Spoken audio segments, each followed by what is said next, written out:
Oh, hi. I didn't see you there. Do you like to experience the wonders and cultures and cuisine of far-off places around the world? You do? Well, you're in luck, because that's exactly what we're going to be doing today.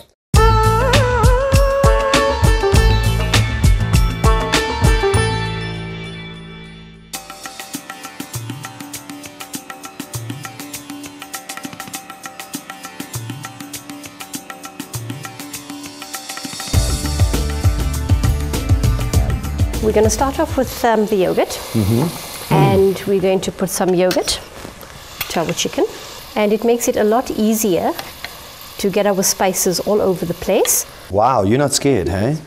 Oh no, you need the spice in there. You've got to be, I'm a bit heavy-handed, but the food's always good. Is this essentially marinating it? Yes. That's How long do you marinate it for? Up to 2 days. 2 days? Yes. You just leave it in the fridge? You just leave it in the fridge. Goodness me. Develops the flavor quite nicely. So this is the part where we take the saffron. And 2 days? I remember I was once on a cruise ship, and after 2 days I was quite marinated myself. I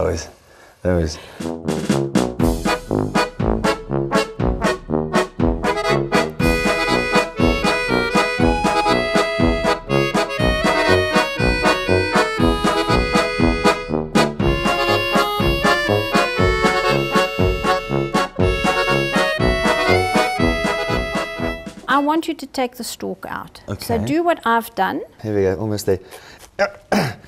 And, okay. All right, I'll finish it. Finish it for me? Yeah. You see, there's a special way of doing. You see, you nearly did it. I nearly did it. Oh, you nearly did it. You see, and all the goodness is actually in the stalk. And if you taste that, it's very sweet. All right, so let me shred it for you then. Okay. How many are we doing? Just the one? Well, we're doing 1 or 2. 1 or 2. Depending how you can, how well you last. That's good. No, I can do this. I've trained. I've trained for this. I'm prepared for this. Well, while you're doing that, I'm going to get the ice bite. All right. You get the ice bite. I'll be right here.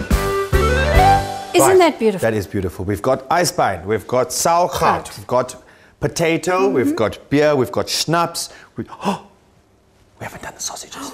Oh my God! Oh. What is a German without a sausage? We have to do no-bite sausages. So we need to stick the wurst in. Yes, and what I'm going to do the ones in the frying pan first. I'm just going to score them a little bit, and then I'll just pop them into that. Can I stick my sausage in? You may stick your sausage in if you dare. Just like that. Great stuff. So that doesn't take long at all. No. Look how nice and brown they are. You just quickly brown them. We have with us in the studio somebody who's going to show us how to make beer. Well, we got to start with hot water. Not ordinary hot water. This is now purified water, no chlorine. Now we can proceed with the next step, which is adding some barley malt. Okay, this is sprinkled into the hot water called liquor, not water anymore, and give it a nice stir. Add the hops. And then you drink it? Not yet. You need to cool it after boiling. Okay. Obviously, there's Obviously, you don't want to drink warm beer, so you cool it, and then you drink it. Still not beer. It's green beer. It's green beer. Yeah. Right. There's no yeast in it. There's no alcohol in it. It's not beer yet. There you go. Cheers. Oh, Prost. Prost, prost. Prost, prost.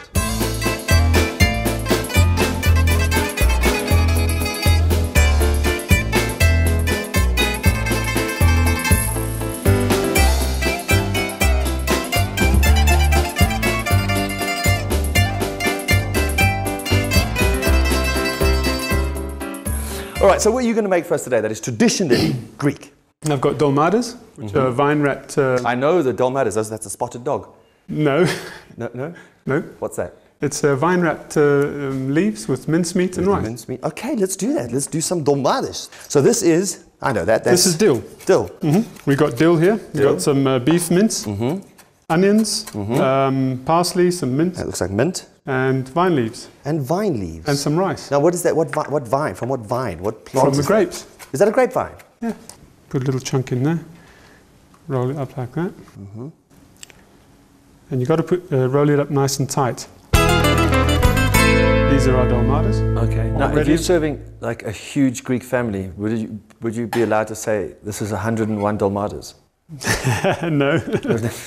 And now we're going to do baklava. First thing, the most important thing is, what do you paint your house with now? Right. The baklava, thin layers of pastry. Now, did you make this pastry? No such luck, mate. Look how thin that is. How do you To make actually make it, you need to, it's flour and water. That's it. Yeah, and you just need to get it as thin as that. We've got walnuts, Walnuts. cinnamon and sugar mixed up, just finely grind, not too fine. Just a thin layer on top. Do you have to be a professional? What if I walk into our kitchen and you say, excuse me, get your hands off my nuts? Now you put another layer on. All right.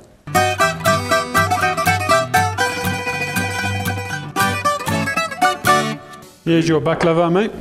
It's, the one we made earlier. Oh, the one we made earlier, prior to the one that's in. We don't have two. Have you got 2.5 hours to wait? No. All right. So Bit of syrup on top. the syrup will now get absorbed into the nuts. Into the nuts and make it all juicy.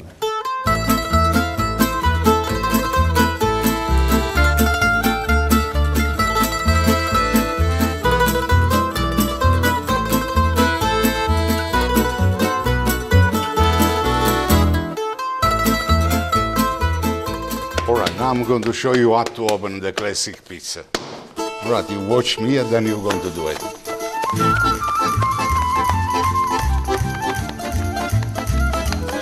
My right hand stretches the dough, and my left hand pulls the dough and turns around. Pull and turn, pull and Pull turn. and turn, pull and turn. So I pull off and left-handed. turn, pull and turn. Okay. Can I try it? Can I try it? Of course, first step, flour. Okay, but the hand and pull. Yeah. Oh, okay. Now, see, now, you know what? A lot of people would see that hole as a mistake, but it's not, because if you're in Italy, you always worry somebody's going to come take you out, put a hit on you. So while you're eating your pizza, you can see who's there.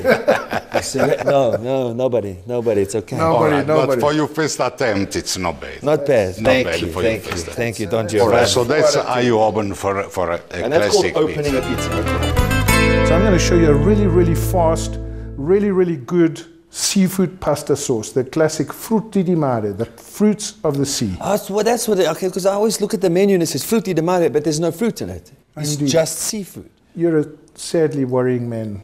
What I use in my frutti di mare is I use some beautiful prawns. We've got some beautiful fresh baby clams. I've got some look at these. Aren't these beautiful? Do you see that? Well, I don't know if I take it on a date, Beautiful, but I mean, beautiful, it is beautiful mussels. pretty. And then what I'm going to add to that is a little handful of calamari as well. Okay. So I've got a really hot pan here. I'm going to whiz it with some really good olive oil. We're going to whack this in there. Just like Just that, to get shells and all nice that. and hot. Shells and all. And then we're going to add just 1 or 2 nice tubes of calamari just to add a beautiful flavor. So while that's coming together, we're going to open some pasta. Okay. We're going to use approximately half a pack. So we're going to put the pasta in. By the time that pasta is ready, and we're going to cook the pasta al dente. Do you know what al dente means? Means you've got a good panel beater. That's what it means. 'Cause- That's exactly what it means. Ladies and gentlemen, that's as easy as it is to make that fantastic spaghetti frutti di mare.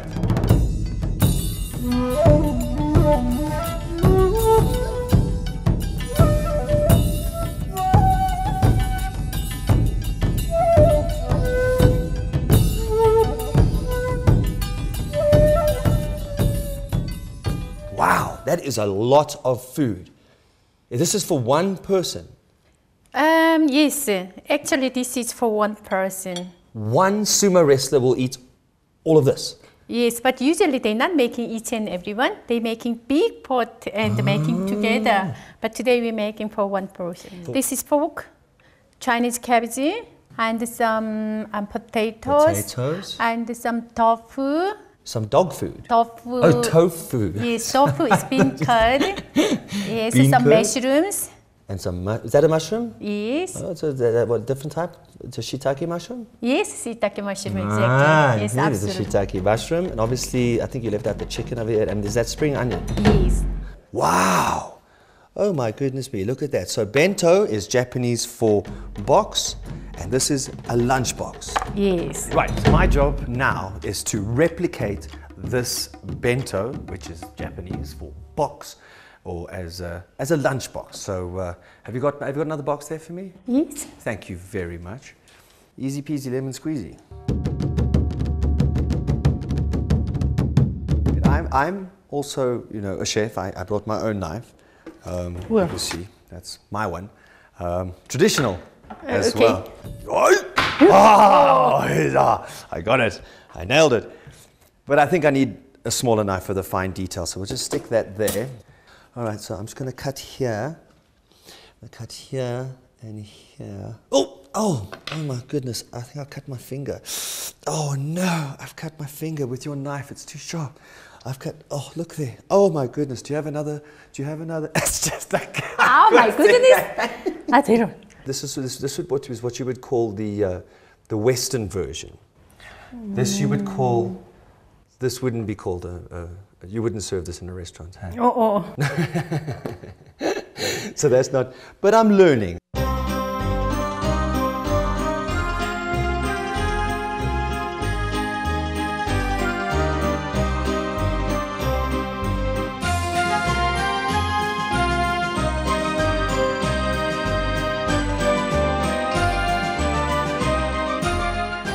How do we prepare borscht?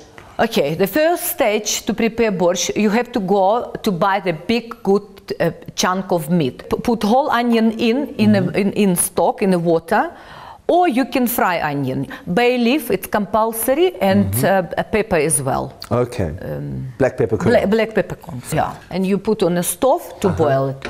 It will take 1.5 hours. By the meantime, when it's still cooking, you have to prepare your vegetables. First, beetroot and carrots into frying pan with little bit oil. Yes. Okay, and start it to cook slowly. Okay, let's add this to our frying pan together with another vegetables. So now we can add vegetables. And the vegetables? Into, okay, we'll put it veggies in. Okay, guys, I think our borscht is ready, and we can start it to dish up, and we can have some test. Good. Okay, where do we start? We're going to separate eggs. Okay? There we go. So you... They're separated. No, my darling, not this way. Just bring me. Okay, this will be yours. This will be mine. Okay. Oh, I've got this. I've got the rhythm of this. Okay. Here we go. White. All right. This is easy peasy lemon squeezy. Just and I'm just mixing this. No sugar. No. Not now. No, not yet. Okay. Do not stop beating. Never stop beating. Never stop beating. Really? Yeah. Oh, my arm starts getting so. Nice consistency. It's not peaking. You see, the problem is because you left too many pieces of yolks in. I'm not yolking. Just broke. You're not, but. You know what? I'm going to show you a Western pavlova. Okay. Okay, you put that in the oven, so look. Okay, pavlova is ready. We have to put berries on the top. What do you think? Wow. Yes. Wow.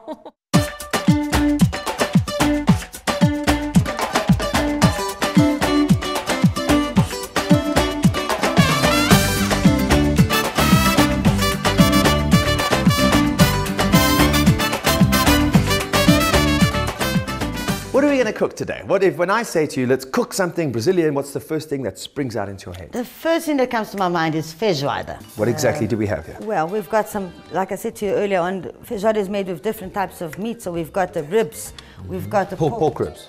Pork ribs, pork trotters, hello, pork trotters. And then we've got the calabresa. Calabresa is a Brazilian sausage. And like you've seen, we've got the beans that's been soaking there. It looks divine. Okay. We've got our rice, we've got the onions and the banana that I told you. We're going to fry bananas. We've chopped up our meat. Yes. We're going to chop up our trotters and the rest of the meat. Yes. But we're going to start with your pressure cooker. Okay, so basically you want to have single riblets in there as well. Yes. You fry your onions, fry your rice as well. You have to make me a caipirinha. Okay. Okay, then. Okay, caipirinha. Okay, I can do it.